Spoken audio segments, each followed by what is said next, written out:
I'm sure it's going to be clear to everybody that really by the end of 1914, trench warfare becomes the order of the day on the Western Front.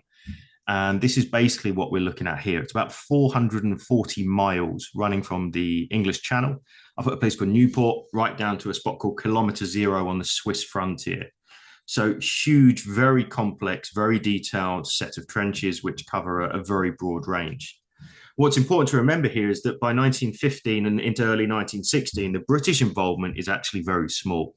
We quite often put ourselves forward as being, the key player on the Western Front in the First World War. I have to repeatedly eat a bit humble pie as a military historian here and say we have to remind ourselves that Britain is not, quite simply. By 1914, the French control something like 90% of the entire Western Front. By 1915, it's about 80%. And by 1916, the French still dominate the amount of ground that's held on the Western Front with about 70%. Britain only ever holds about 25% of the entire line maximum. So we are a small player. The Germans have tried at all costs to knock out the French in 1914. They failed. And so by the middle of 1915, they've switched to the defensive. They're fighting what they're desperate not to fight, which is a two-front war, so the West and the East. As a result, they have to move on to a defensive posture, and the Allies take up most of the burden of the attacking. And so throughout the year, we're going to see a number of major assaults. They're going to go in at places like Neuchâtel, Festubert, around Vimy Ridge. There's going to be another attack around Second Ypres, which is actually going to be German-led. And then the main attack of the year is the Battle of Loos, all of which really are pretty considerable failures. And the Allies leave 1915 with a pretty bitter taste in their mouth and a real desire to do better the following year. And that's really where we come to next. But the issues that we get here are the same, and they're going to be the same in 1914, and they're still the same in 1916. But of course, the battlefield is changing, and three of the main ones are going to be defense in depth, i.e., the Germans have switched their defensive doctrine not only to be a single line, but be a series of lines. So no longer can you break through the German front line and just keep pushing until you reach Berlin. You've then got to break through the support and the reserve and then multiple systems. On the Somme, believe it or not, there are systems of lines, usually in sets of three, up to 7 lines deep, and they can go 4 or 5 miles back. So this is a very, very deep system, which means breaking in is possible in the First War. Breaking through is a completely different kettle of fish. Big reason for that is machine guns and the scientific use of them. Not firing straight forward as we regularly think of when you watch a war film and you see somebody pointing a machine gun forwards, but rather firing sideways or enfilade directly into the side of attacking troops. So this is a much more effective way of making your machine guns more useful. By linking them in pairs and having crossed lanes of machine gun fire, creating what we refer to as a beaten zone, you can really defend no man's land very effectively. And so we see lots of that in 1916. The third thing, and one of the major ones, is the rise of aerial warfare. The Royal Air Force, or the Royal Flying Corps at the time, goes to war in 1914 with 48 aircraft. It ends the war in 1918 with 22,000. This is an exponential, like you wouldn't believe, increase in aerial warfare. What it does, though, it opens the door for things like very detailed mapping, like this image we see of the Schwaben Redoubt on our left. It's aircraft flying over the trenches that allow us first to get an accurate mapped picture of what the battlefield looks like. And that's going to have big implications as we go through the war. So all of those problems exist as we face the start of 1916, but the Allies have still got a problem. What they need to do is they need to launch some kind of offensive. The same principle that existed in 1914 is going to exist throughout the entire war. The Allies have very kindly asked the Germans if they wouldn't mind leaving the 90% of Belgium and the large chunk of northern France that they've captured. The Germans, actually, I'm sure you're aware, say, no, thank you very much, we'll stay. And so the burden is on the Allies for the remainder of the war to force the Germans out. And the way to do that is the point of a bayonet and a bloke with some serious guts behind it. And that is going to be what happens. Except when we get to November of 1915, a big meeting takes place at a place called Chantilly. Here, the Allies of all the major belligerent nations are joining for the first time. And rather than the Brits fighting their own war, the French fighting their own war, the Belgians fighting their own war, they agree, let's fight this war together. Let's make attacks together. Let's use our force in the same place at the same time to push the enemy apart.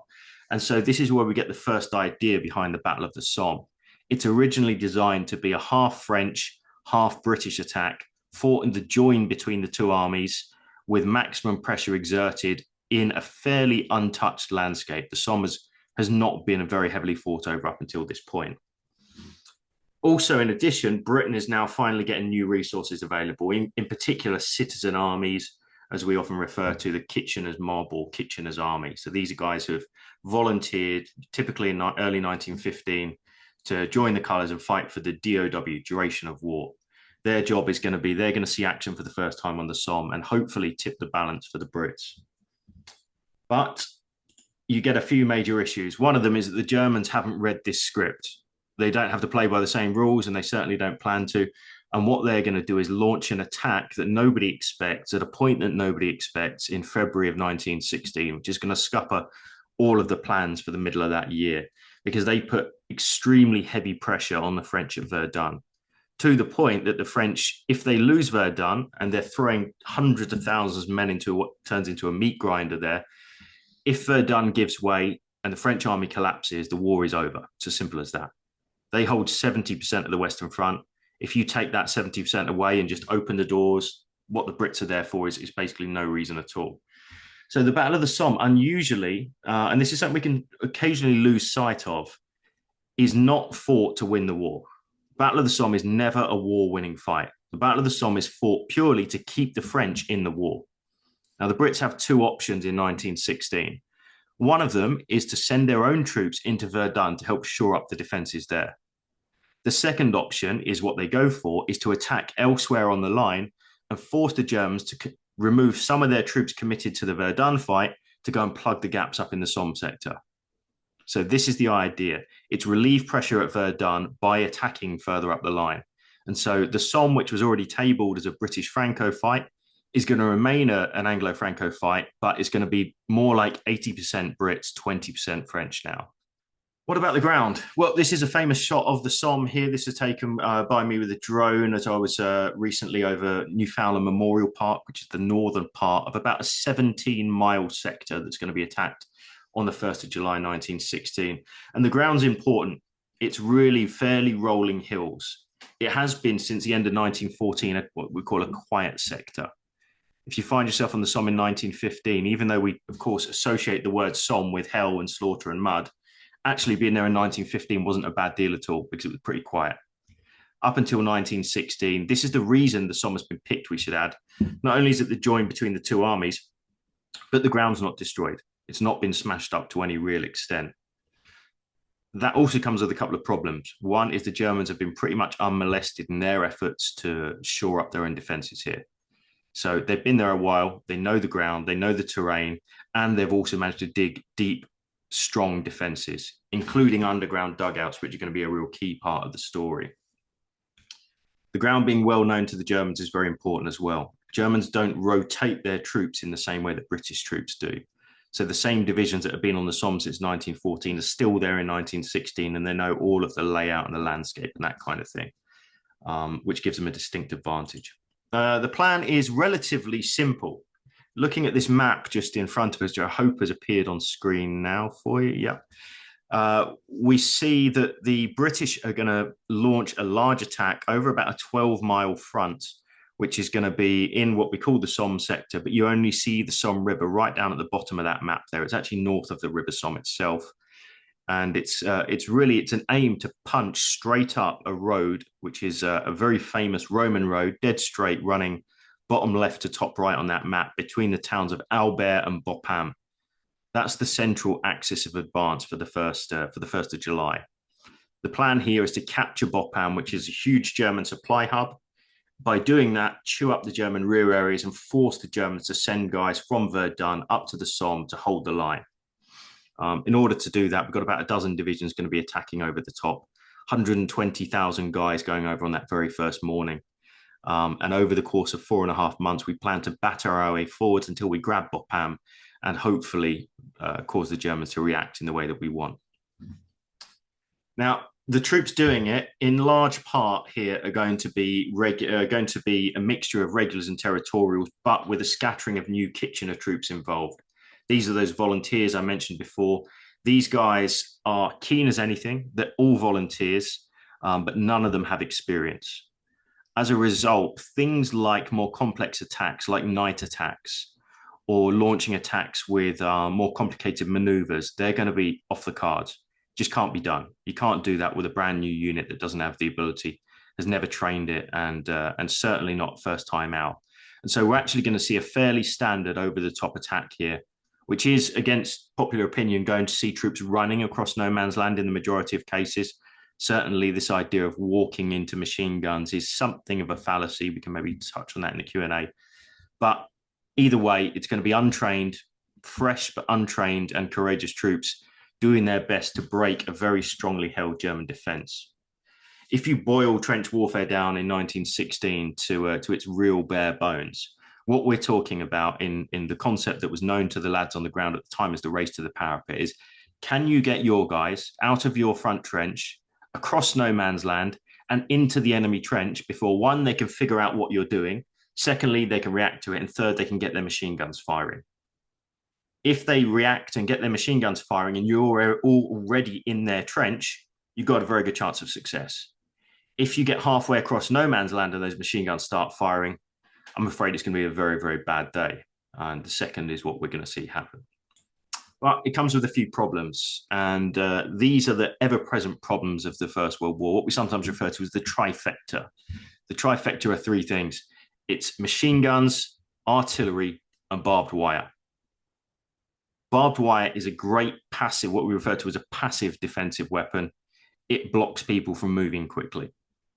If you've got barbed wire in place and you've got a machine gun, untouchable 100 yards behind it, almost impossible for infantry to cross. If you add artillery into that mix, which can target people from 5, 6, 7 miles away, it makes it a perfect storm and a nightmare to attack. On the other side of the coin, if you can use your own artillery to pacify the enemy machine guns and break up their barbed wire, it gives you an opportunity to advance. And that's effectively what the Brits are going to gamble on the 1st July 1916. We think about the different ways that it's going to be done, and we come up with what we think is the winning premise. It's going to, of course, turn out very differently. So the guys going to be doing the attack, as we mentioned, it's a mixture of Kitchener troops, territorials who are part-time soldiers from back home. They've, in many cases, already got quite a lot of experience by now. Regular troops, or the remains of the pre-war regular army, those Mons boys who have been fighting since 1914, really quite a scarce force by that time. And troops from the Empire. We're going to see Canadians, we're going to see New Zealanders, we're going to see Australians all fighting, along with famously a South African brigade in Delville Wood later on. So it's going to be it truly is an empire fight, this one, along with something we won't cover in this in great detail, but a large 7-mile French contribution to the south of the Somme battlefield. Methods that the Brits basically bank on is that they are going to try a new technique they've not tried before, and that's to array an enormous number of artillery pieces and literally saturate the entire German front line over the course of 7 days and 7 nights. They're going to fire 2.4 million shells in the period of that 7 days, and their plan is to destroy everything in the German line. The Allied thinking being, if nothing's alive, nothing can hit us. Nothing will survive, not even a rat. That's everything is banked on that. With one caveat, and that's when they're planning this bombardment, they look at the area and say, well, even some of these spots are going to be difficult to take. We think that because of high concrete content, redoubts and German bunkers and emplacements, even our artillery might not do the trick.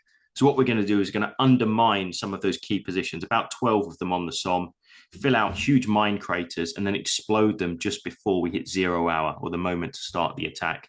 The plan being to destroy those key strong points and then let the troops go. The troops are going to grab the front line, and then they're going to move on to the reserve line and the support line, get hold of them, and then importantly, consolidate. Consolidating the front line is really everything when it comes to capturing trenches. The Allies have learned this at their cost so far. The Germans realized that the best time to attack their enemy is when they've just launched an assault, they've captured a new trench, they're broken up, they've taken casualties, they're exhausted, and importantly, and not quite often overlooked, they also are occupying a trench which faces the wrong direction. Trenches are one directional in the First World War. They have what we call a fire step on the near side of them. Means in order to shoot over that trench, you've got to stand on the step and you've got to get up there, head and shoulders above the trench, and then you can fire towards the enemy. Well, if you capture a German trench, it doesn't have a fire step on the back. So it's actually totally indefensible until you dig a new step in the other side of the trench. So the Germans know this is the perfect time to hit the Allies. So quite often they'll give up ground and then they'll reclaim it very, very quickly. So the Allies need to take with them enough ground, enough kit and equipment and men to consolidate once they capture it. That's the plan here. But how does it work? Well, the day itself, the 1st of July 1916, is the most infamous day in British military history, and for good reason. What we're looking at here is what we refer to as the northern edge of the Somme battlefield. You can effectively split it into north and south, or north, center, and south, based on this kind of orangey flat line, which is the Roman road that we're looking at on screen at the moment. Everything north of that road, with one exception, is an unmitigated disaster. 7 days and 7 nights, those Germans endure a very, very brutal fight. But I'd imagine they've all got banging headaches by the end of that, but they're alive. And so when the guns finally stop at 7:30 a.m. on the 1st of July 1916, there is going to be a race to the parapet, which is going to be very one-sided. The Germans take the end of that large bombardment as the sign that an attack is coming. They set up their guns, and when the lads go over the top, it's quite often into a hail of machine gun fire. This is men of the Lancashire Fusiliers just before going over the top on the 1st of July 1916 in an area which is pictured right here on the right-hand side of the screen called the Sunken Lane. Same thing applies. A huge mine has gone up at 7:20 in the morning, a place called the Hawthorne Mine Crater. Tragically, that mine has gone up at 7:20 and not 7:28 or 7:30, the time that the attack goes over. And that enormous explosion serves to alert the Germans all up and down the northern part of the line that something is up. And so when these lads here emerge from their trench in the middle of no man's land, this sunken lane, to advance the 100 or so yards towards the German line, they're just hit by a withering fire. And for every 10 men that you see in that image there, 9 of them will be killed or wounded in the first 4 or 5 minutes. A little further to their south, we come to this area here, which is one of the preserved parks of the Somme. It's a very famous one called Newfoundland Memorial Park. And as you see the drone flying over here, you'll just make out the front line of the 1st of July 1916 in this kind of grassed over leafy area. This is the exact position that, first of all, men of the Welsh Regiment and the Essex are going to attack that morning. They're going to be followed by men of the Royal Newfoundland Regiment, who are going to attack in a third wave. Now, tragically, the Somme is known for erroneous decisions, and that morning is no shortage of examples. The Royal Newfoundlanders who are going to attack across this ground are going to make that assault in the belief that the first wave may have been successful in entering the German trenches. It turns out they haven't. There's been no success. And the Newfoundlanders are going to go over the top, and they're going to advance across this field. Probably not a single man making it this far yet. We're just coming up towards the German frontline trenches that you see with a little memorial in the distance there. No man gets more than halfway across the ground, and 86% of them are going to become casualties in the space of about 20 minutes, all by a tragic communication error in which the British had a signal for that day to say, we've reached the enemy front line, we need reinforcements, which was to be fired by flare, and it was white on white. So white flare followed by white flare. Unfortunately, the German signal for that same day for we need more ammunition was also white on white. And seeing this scream up into the sky was simply a miscommunication. And as a result, there's just another tragedy unfolds on this part of the line. So this is that same view that we're looking at for Lochnagar right here across the very field. So from about the British front line, advancing across the ground. So this is one of those areas where British miners have identified a German strong point. They've decided that they're going to put something like 75,000 pounds of ammonal explosive in the ground to blow it up 4 minutes before the attack is going to, 2 minutes, in fact, before the attack starts. And to give you an idea of the devastation that some of these mine explosions cause, you've got a view of the famous Lochnagar crater here, just coming into view as we overfly it. This is an enormous, enormous mine crater. Maybe able to see a little bit of scale there. You see a car moving in the distance there. That gives you an idea of how big the Lochnagar mine crater is. Absolutely staggering. There's a famous pilot overflying just as this mine goes up. He's about 1,500 feet up in the air, and he nearly gets his aircraft knocked out of the sky by a bit of flying concrete. So it's pretty heavy stuff.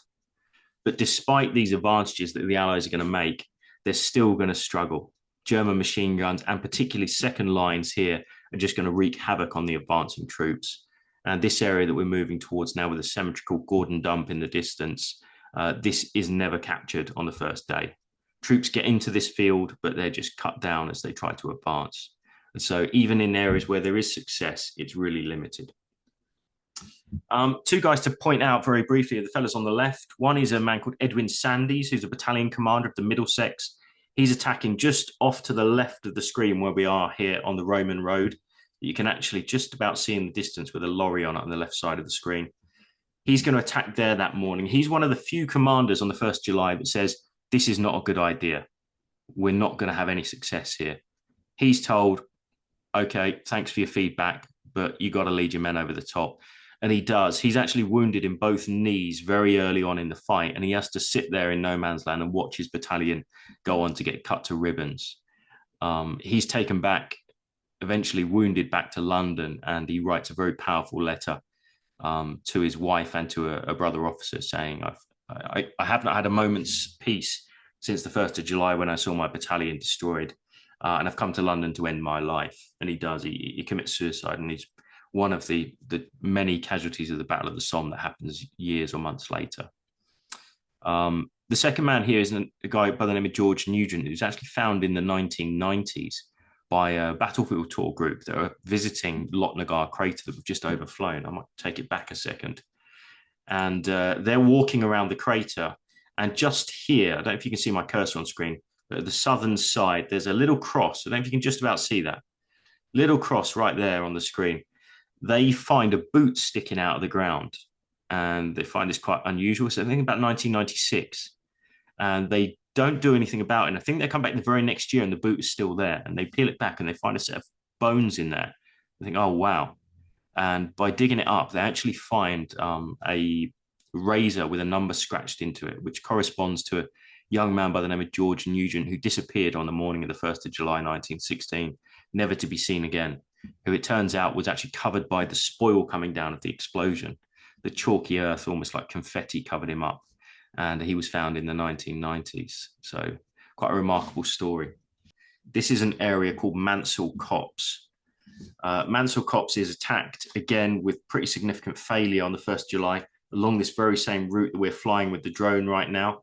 You can see a church spire in the distance. That's their broad objective for that day. One of the officers of the Devons, who's going to be attacking here, two battalions of the Devons, he thinks he spots a machine gun in a cross, a cavalry cross, just before the attack goes in. Turns out he's right, and actually it plays havoc on his men.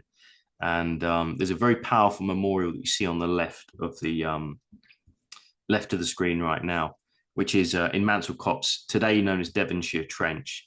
The epitaph of which reads, "The Devonshires held this trench, the Devonshires hold it still." And it's a cemetery full of lads of Devon who died on the 1st of July 1916. It's a very powerful spot. The truth is, the 1st of July 1916 is a disaster on an unparalleled scale. It's going to see 120,000 men go over the top, 60,000 of whom, so 50%, are going to be killed or wounded, including 19,241 men killed in a single day. That's, if you're counting on a watch, that's one man for every 4.4 seconds for a 24-hour period. Numbers are mind-blowing. But the fight goes on. It needs to go on because Verdun is still happening and we need to make the Germans react. And so these three lines are going to be the next phases of attack that we see. First being the attack on Mametz Wood, second being an attack at a place called the Bazantown Ridge, and the third an Australian attack at Pozières. Mametz Wood itself, again, just using the drone again, is a huge, very complex, very difficult fight against a very strong unit. It's an elite German unit called the Panzerlehr, who famous in the Second World War for Normandy. They are going to be holding on to this wood, and fighting in woods is notoriously difficult, very confusing, particularly with young troops like Kitchener troops. The lads that attack here are men of the 38th Welsh Division. They're going to get into a very confused, very bloody fight, their first ever fight against an extremely well-motivated and well-equipped enemy. And over the course of 4 days, they're actually going to drive the Germans from that wood, but at enormous cost. They're going to lose thousands upon thousands of men. The wood at the end of the fight, I should say, looks, as you can see in that picture on the left-hand side, rather like a set of toothpicks. Next to nothing left. And amongst those to be killed, in fact, right in this field we're looking at here are the two men at the top of the screen, who are two young officers, the Tregaskis brothers, one of whom, they're twins, one of whom is killed trying to save the other in no man's land. And they're today buried side by side in a cemetery just down the road called Flatiron Copse. They're one of, I think, 4 sets of brothers buried in that cemetery who were killed on the same day, which is a pretty tragic postscript to the story. Mametz is captured eventually, and like everything, it's a bloody victory. The next place to be attacked is an assault here on what we call the Bazantan Ridge, which is again in the middle of the ground, just pretty much straight after Mametz. The wood you see in the distance there is a very famous one. It's known as High Wood. So this is going to be attacked specifically by the London Regiment, and 47th London Division are going to attack this area with tremendous cost. There are, though, by this point, some new tactics being used. And I think this is part of the real key story of the Somme. It's not just do the same thing again and again, and expect something different. That would be crazy. And it's truthfully not what happens. There are 2 new tactics used here that are really interesting. The first one is called the Chinese attack, which is that troops in the front line are told on the 14th of July, when this attack on the Bazantan Ridge goes in, what we want you to do is you want to get you with rifle and bayonet, and you're going to stick the bayonet and your helmet above the trench, the parapet, so the enemy can see you. They're going to expect an attack to come, and therefore they're going to leave their dugouts and man their front line, and then we're going to smash them with artillery. They're going to realize it's a ruse, and they're going to go back into their dugouts, and then we're going to do it again. They'll come out, they'll reman their trenches, and we'll hammer them with artillery. And then we'll do it again and again and again. And on the 7th attempt, we'll actually go over the top. It's a bit of a boy who cries wolf scenario. Fairly basic, but pretty clever in the same way. That's going to be employed, and it's going to have some success here. But the wood is still not going to be captured. High wood is a nightmare to capture. Not only when you destroy the wood with artillery, but those trees that get knocked down and now form barriers and really good defensive positions by lying on the ground, they're going to become a problem. So what the Allies employ here is an unusual technique that actually gets discontinued because it's literally financially extraordinarily expensive. And we refer to it as a machine gun barrage. So what they do is they, about 2 miles behind the line, line up something like 50 machine guns, point them on a high trajectory, so indirect fire, not firing flat, but firing more like an artillery piece, and the lads just hold the trigger down. They stick 1 million rounds of machine gun bullets into that wood in the hope of hitting whatever's in there. For the defenders, they say it's like trying to dodge raindrops when it's raining. So incredibly bloody assault. It's then going to be followed up, believe it or not, by a cavalry charge by the Deccan Horse, an Indian cavalry unit. Eventually, like everything on the Somme, it is going to be captured, but it's going to be extraordinarily expensive, both in terms of material and also the lives of the lads. This yellow line here shows where really by the 15th of September, we're going to see the line has advanced this far. So Bopham, that main target, is still a fair way off. But some advances have been made. Crucially, in the north, very few advances have been made. If you look at Beaumont-Hamel and Thiepval, where you have those top 2 arrows, 0 advance has been made. The line on the 1st of July has moved forward exactly 0 yards.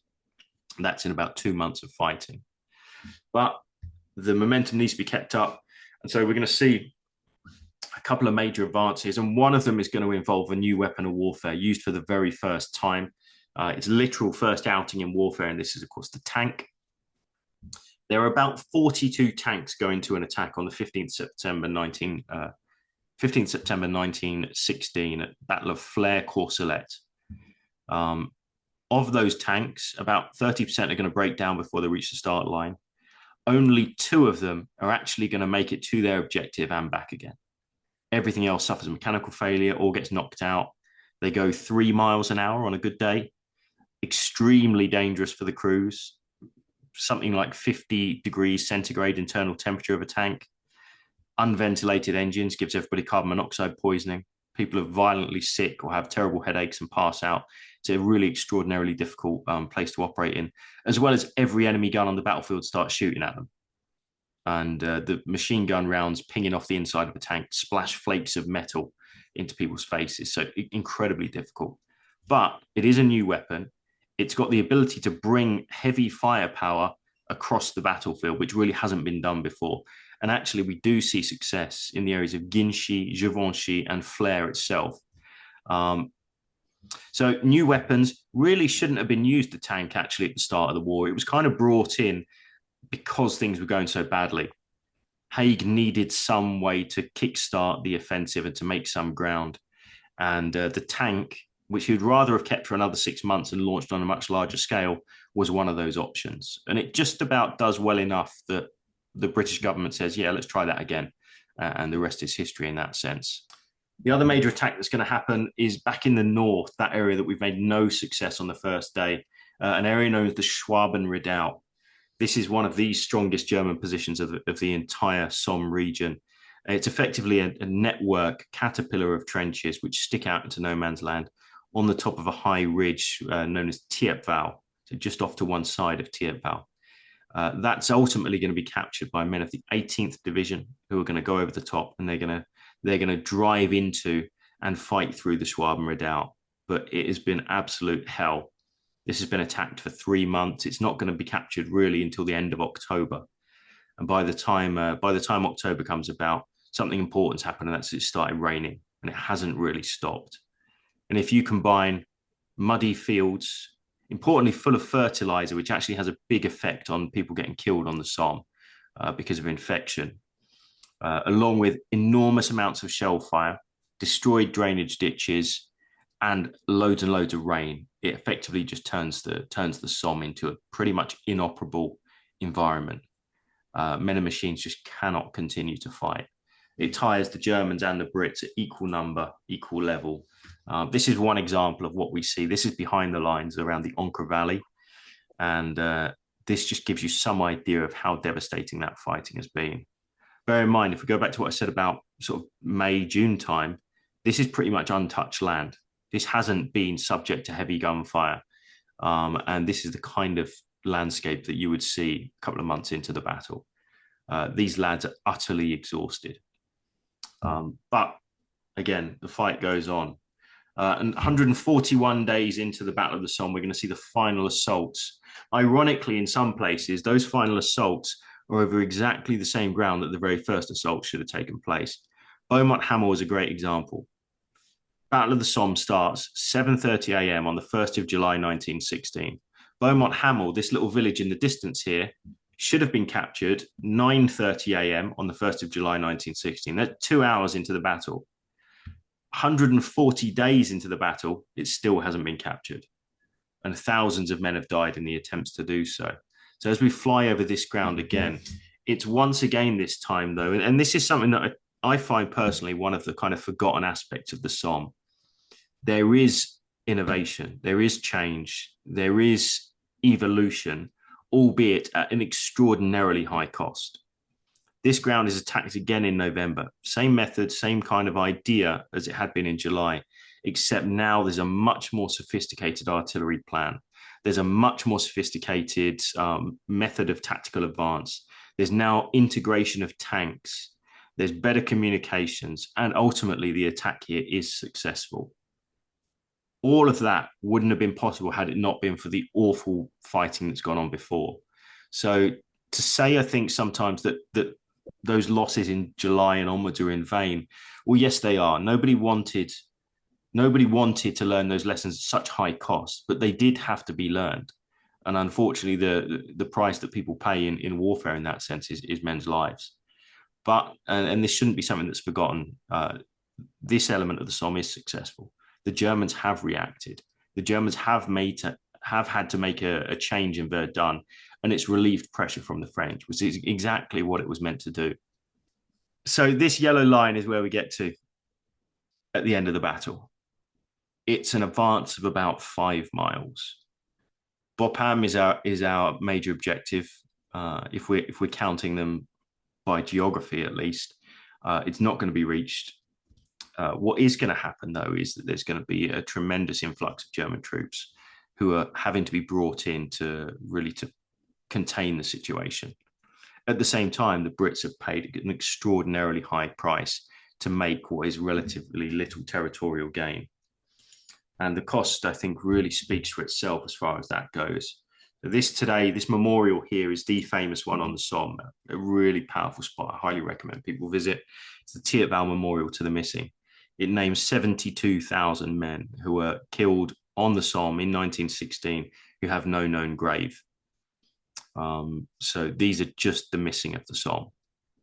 But casualties, 141 days of fighting, 420,000 killed, missing, and wounded from the Brits, 200,000 French, very much overlooked, including, I should add, by me in this talk, 450,000 Germans. So an incredibly bloody fight, more than 1 million casualties in a 17-mile stretch of ground over 140 days. Important takeaways, though. Verdun stays French. The war goes on. The French don't collapse. The war isn't lost in 1916. And that's really what it was meant to do. If you consider the First World War as a poker game, each side has a set of cards. Each side has a hand that they think will beat their opponent. It might be a new weapon. It might be a new technology. But you have to put down the chips to make that bet to find out. Sometimes you put the chips down, you bet big, and you lose big. The Brits did that on the 1st July 1916. Other times you bet small and you win small. The analogy here, though, is that the pile of chips the German has is smaller than the pile the British has. And if you keep chipping away and chipping away, eventually the Germans are going to run out of chips before the British do. And that's ultimately what's going to happen in the Great War, albeit each one of those chips is represented by 100 or 1,000 or 10,000 men's lives, which is, of course, the true tragedy of the Great War.